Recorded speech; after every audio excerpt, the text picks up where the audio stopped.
अस्सलाम वालेकुम व्यूअर्स, मैं हूं आपका होस्ट अब्दुर्रहमान और आज डिस्कस करेंगे पीआईए जिसके नुकसानात और वाजबात की रकम बढ़कर 825 अरब रुपए से तजावज कर चुकी है, जिसका सिर्फ सालाना सूद 32 से 40 अरब रुपए हो गया है।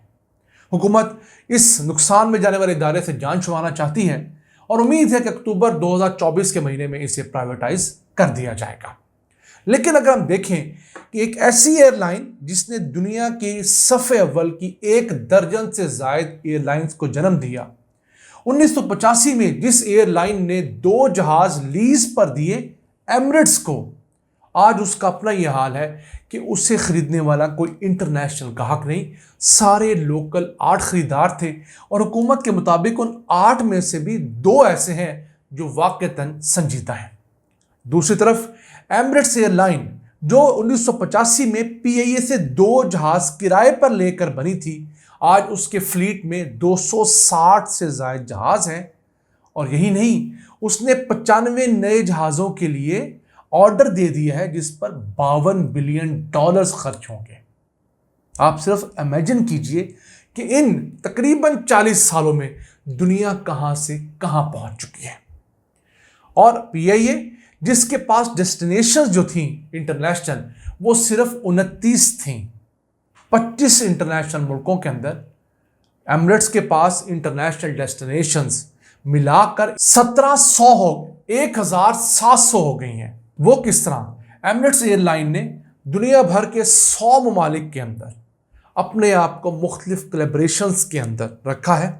कहीं पर उस मुल्क की जो ट्रेन सर्विस है उसके साथ कोलैबोरेशन में है, कहीं पर उस मुल्क के अपनी एयरलाइंस के साथ कोलैबोरेशन कर रही है, कहीं पर जो मेट्रो बसेस हैं, इस तरह नेटवर्क्स हैं उनके साथ कोलैबोरेशन है, कहीं पर हेलीकॉप्टर सर्विसेज के साथ कोलैबोरेशन है। इसके ज़रिए इसके ऊपर ट्रैवल करने वाला जो भी पैसेंजर होगा वो पहले डिसाइड कर पाता है कि मैंने किस इंटरनेशनल एयरपोर्ट पे उतरना है, वहाँ से कौन सी मुझे लोकल फ्लाइट एमिरेट्स ही अरेंज करके देगी और मैं अपने डेस्टिनेशन पे पहुँच जाऊँगा। This is how aviation industry in 21st century works. अब हमारी जो पीआईए है उसके हालात ही हैं कि इसके पास 34 जहाज़ हैं, उनके पास 260 जहाज़ हैं और हमारे 34 में से भी सिर्फ 20 ऐसे हैं जो हमारी मलकियत में है। 14 हमने मुख्तलिफ किस्म की लीजेस पे लिए हुए हैं जिनका हम बाकायदगी से किराया अदा करते हैं और जब हम किराया अदा नहीं कर पाते तो हमारा जहाज़ किसी न किसी इंटरनेशनल स्टेशन पर पकड़ लिया जाता है।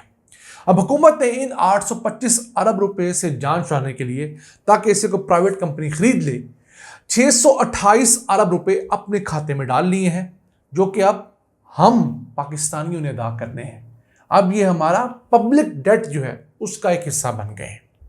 इस पर हम लोग हर साल 32.5 अरब रुपए सूद अदा करेंगे अगले 10 सालों के लिए। बाकी जो तकरीबन 200 अरब रुपया है, वो 200 अरब रुपया वो कंपनी अदा करेगी जो इसे खरीदेगी। और इसे खरीदने वाली कंपनियों में कौन सी कंपनियां शामिल हैं? छोटी सी फ्लाई जनाह एयरलाइन जो पाकिस्तान ने 2 साल पहले बनाई, छोटी सी एयर ब्लू, वो इस बड़े जिन को खरीदने के लिए कोशिश कर रहे हैं। क्यों? इसके पास अभी भी बहुत सारी ऐसी डेस्टिनेशंस हैं जिन्हें अगर ये कंपनियां आज देने जाएं तो उन्हें मिलियंस ऑफ डॉलर्स खर्च करने पड़े। फिर बहुत सारे एयरपोर्ट्स के ऊपर जो स्पॉट्स हैं, बाकी तमाम चीज़ें अभी भी हमारे पीआईए के एक लुक्रेटिव चीज़ है जिसे सब लेना चाहते हैं। हाँ, पीआईए के कुछ कीमती असासे भी हैं, जैसे न्यूयॉर्क में रूजवेल्ट होटल है, इसी तरह पेरिस के अंदर एक होटल है, तो उन्हें फ़िलहाल फ़रोख्त नहीं किया जाएगा। पीआईए के ऑपरेशनल तमाम मामला जो हैं, जैसे पीआईए के एयरक्राफ्ट जो हैं, इनकी ऑफिस बिल्डिंग जो पाकिस्तान के अंदर है और इस तरह का जो इक्विपमेंट है वो फिलहाल फ़रोख्त किया जाएगा। इस वक्त इस एयरलाइन के पास 1323 मुलाजमीन हैं, यानी एक जहाज़ के लिए 304 वर्कर हैं, पायलट से लेकर सफाई करने वाले तक। उसूलन ये शरह 200 से ज़ायद नहीं होनी चाहिए थी, क्योंकि ये शदीद नुकसान में जाने वाली एयरलाइन है। अब जो कंपनी भी इस एयरलाइन को ख़रीदेगी उसे 2 साल के अंदर इसमें 425 अरब रुपए की सरमायाकारी करनी होगी। यही नहीं, उसे 3 साल के लिए कम से कम इसे आगे फ़रोख्त करने की इजाज़त नहीं होगी और इसके मुलाजमीन को 3 साल तक नौकरी से बरतरफ नहीं किया जाएगा, इल्ला ये कि किसी के खिलाफ को बहुत बड़ा एलिगेशन आता है करप्शन वगैरह का, तो वो सूरत इसके अलावा है। अब PIA के नुकसान जहाँ दीगर बहुत सारी वजूहात की वजह से रहे, उनमें से एक वजह यह थी कि अगर इसका कोई जहाज़ ख़राब हो जाता था तो उसे ठीक करने पे और दोबारा ऑपरेशनल बनाने पे बहुत टाइम लगता था। एक जहाज़ को ठीक करने में 44 दिन से लेकर 240 दिन का टाइम लगता था और 2 सालों के अंदर जो ग्राउंडेड जहाज थे PIA के, उनकी वजह से 60 अरब रुपए का रेवेन्यू लॉस हुआ है। 2022 के साल में 21.8 अरब रुपए का नुकसान हुआ और 2021 के साल में 38 अरब रुपए का नुकसान हुआ। ये ऑडिटर जनरल ऑफ पाकिस्तान ने नुकसानात कैलकुलेट किए हैं और यही वजह है कि ये हुकूमत पाकिस्तान की मलकियत वाली चौथी सबसे नुकसान में जाने वाली कंपनी या इदारा है। जैसे स्टील मिल है, वैसे PIA है, नेशनल हाईवे अथॉरिटी नुकसान में है, इस तरह हमारी स्टील मिल्स नुकसान में है। तो ये 212 टोटल ऐसे महकमे हैं जो हुकूमत पाकिस्तान की मलकियत है और जिनका सालाना खसारा 750 से 800 अरब रुपया होता है।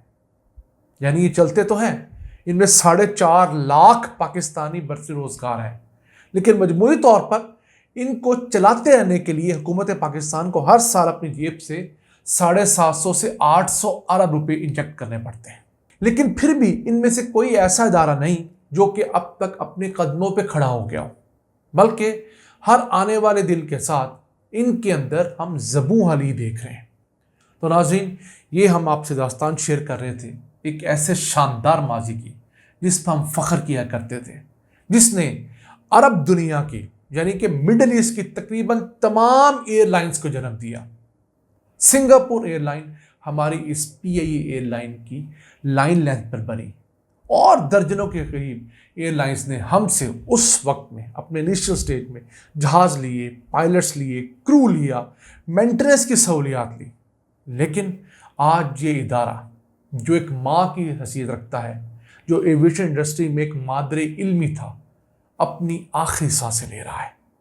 फिर भी हम ऊपर उम्मीद है कि चलें इसे कोई अच्छी कंपनी खरीदें, कम से कम PIA एक नाम के साथ दुनिया में फ्लाई तो करेगी, सरकारी ना सही, प्राइवेट एंटिटी के तौर पे उड़े, लेकिन दुनिया में पाकिस्तान इंटरनेशनल एयरलाइन का एक नाम ज़रूर होगा। और उम्मीद करते हैं कि जो भी प्राइवेट कंपनी से लेगी, क्योंकि पाकिस्तान में ये 16 डेस्टिनेशन पर फ्लाई करती है, दुनिया के 29 डेस्टिनेशन के पास हैं, तो वहाँ तक ये अपनी पहुँच पहुँचाएगी, क्वालिटी बेहतर करेगी, तो हम भी कुछ अच्छे नामों में याद किए जाएंगे।